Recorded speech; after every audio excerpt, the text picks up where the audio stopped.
the new Xbox Ally X versus the Asus ROG Ally. Which one should you get, and is the Xbox Ally X worth the upgrade?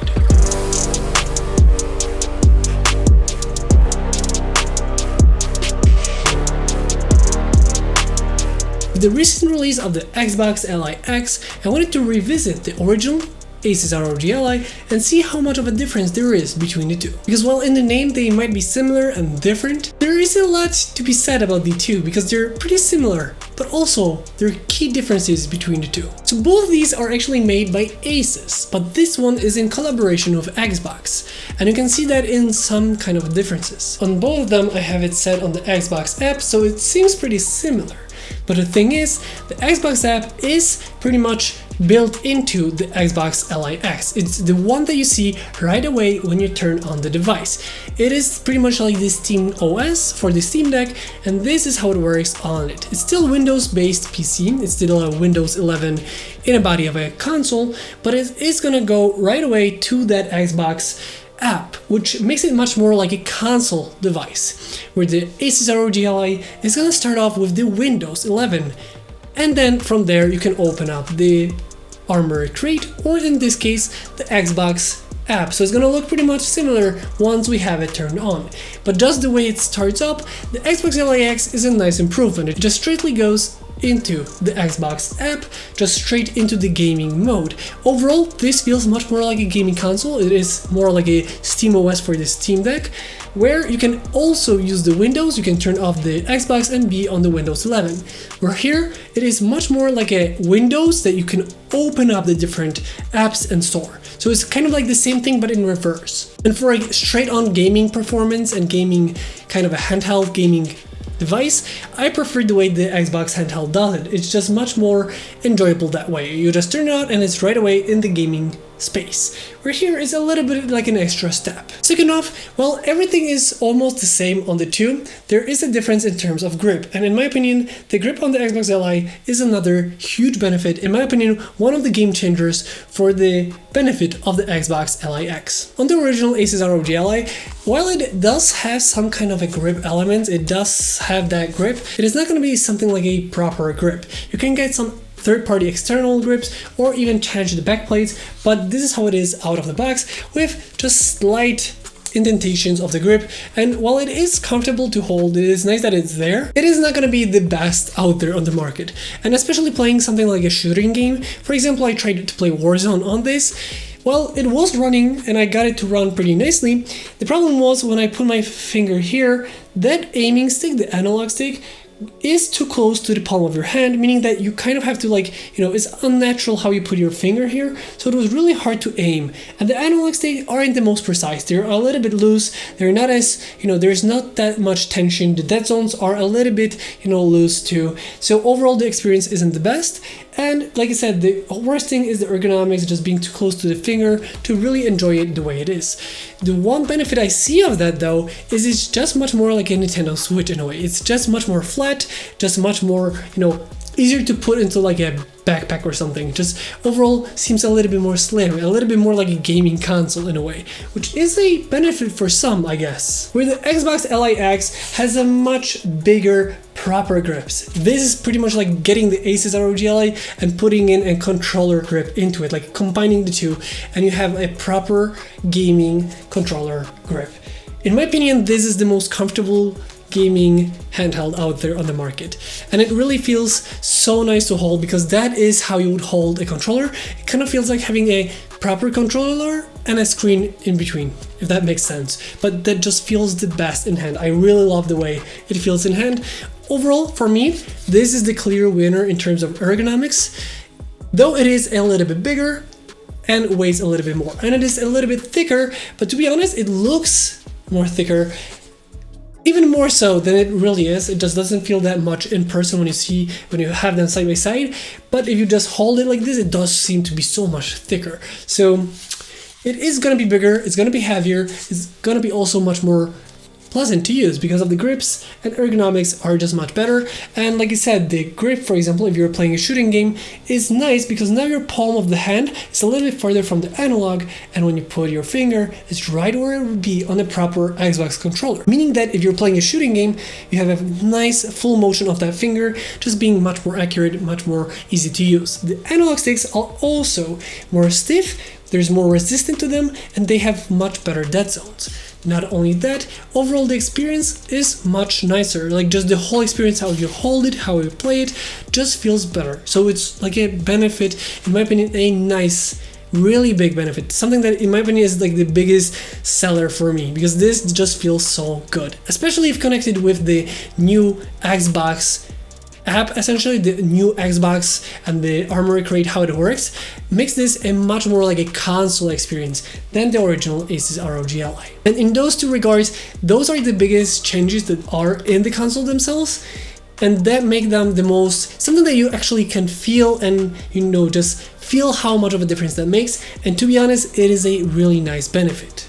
One thing that I loved about the Asus ROG Ally was the speakers, the front dual speakers, which sound amazing on it. Still my favorite handheld in terms of speakers, but the Xbox Ally X brings that up a notch. It is kind of the same thing, it's still the dual stereo speakers on each side, front facing, so you hear it right away, but also they are even more upgraded, better sounding, and louder if you want to. So they are an improvement over the Asus. There's actually one more thing, there's an extra button here, as you can see the Xbox logo.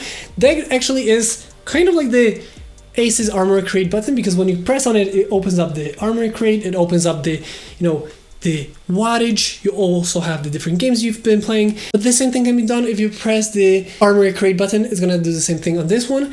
It's just an extra button for those settings. Another change is the D-pad, which is nicer on the Xbox Ally X. Same thing can be said about the triggers on the back. They are much bigger on the Xbox Ally X, and the back buttons. As you can see, they're much bigger on the original versus the newer Xbox Ally X.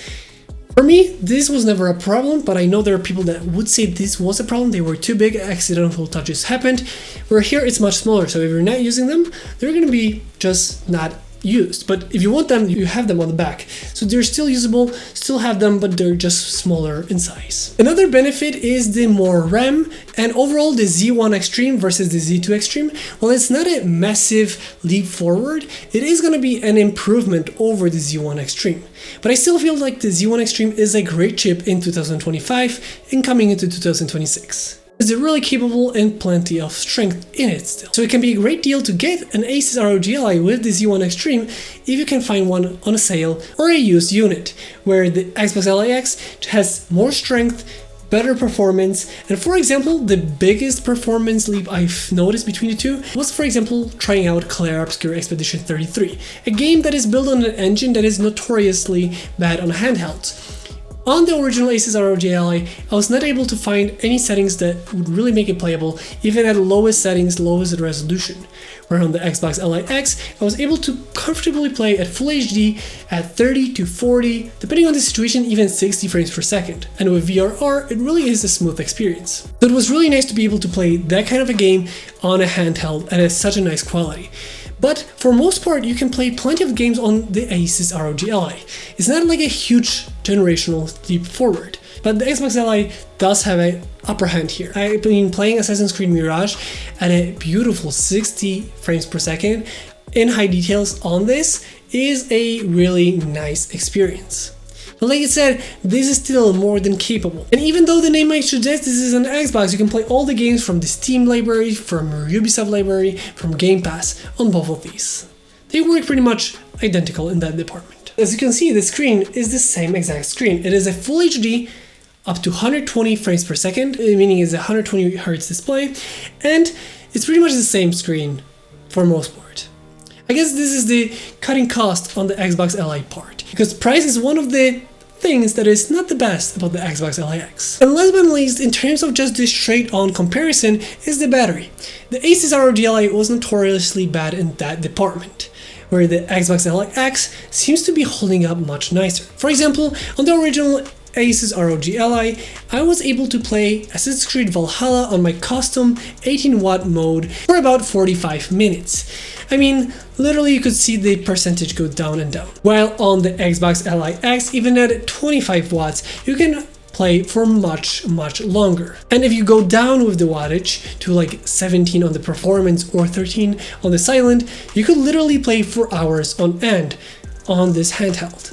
So not only you have better wattages coming from 10, 15 and 25 to 13, 17 and 25, not counting the custom ones, you still have much better battery performance.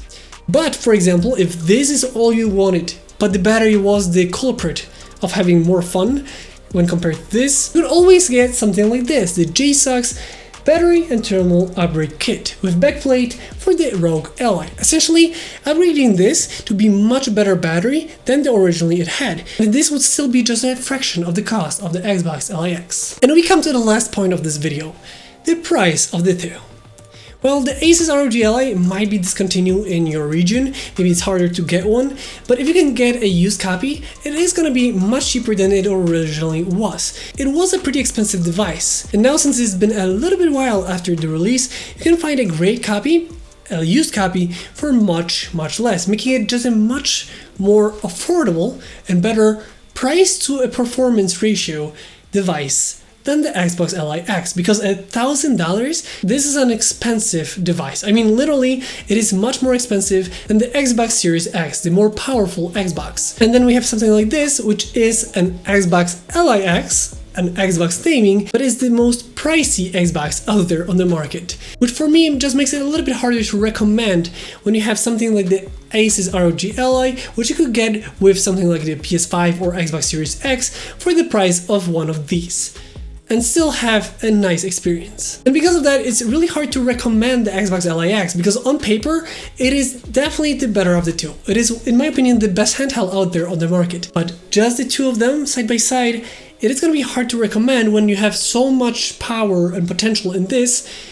While it's not even close to this, this is, in my opinion, objectively the better tech out there, and overall a big upgrade over everything that we have on the Asus ROG Ally.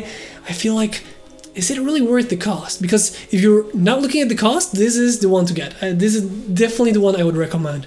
But if you're looking at the cost and you're not sure, maybe you're not sure if you want the handheld, then this is a much better budget option, still having so much power and just overall performance in it. It really depends on your budget and how you look at it.